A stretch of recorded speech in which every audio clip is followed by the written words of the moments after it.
काही मुलींना पाळी यायला लागल्यानंतर अंगावरून जास्त जातं आणि बऱ्याच वेळेला हे अंगावरून जास्त जातं हे तिला कळतच नाही. कारण तिला असं वाटत असतं की हे जे काय आहे ते नॉर्मल आहे. त्याच्यामुळे जेव्हा अंगावरून जास्त जातं असं आपण म्हणतो, त्यात काही कॉम्पोनंट्स आपल्याला बघायला लागतात. म्हणजे काय? तर साधारणपणे पाळी यायला लागल्यानंतर 4 ते 5 दिवस अंगावरून जायला पाहिजे.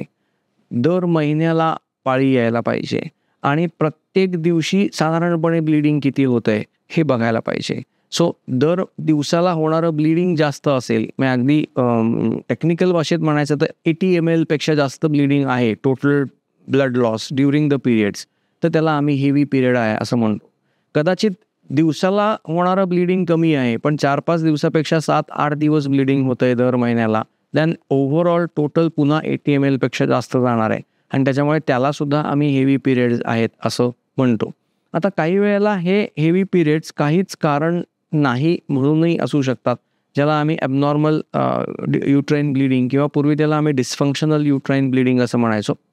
पण काही वेळेला त्याला काहीतरी कारण असणार असतं आणि ते कारण असल्यामुळे अंगावरून जास्त जात असतं. पुन्हा तपासण्या करून आपल्याला हे कारण शोधावं लागतं आणि त्याच्यावरती त्याप्रमाणे इलाज करावा लागतो.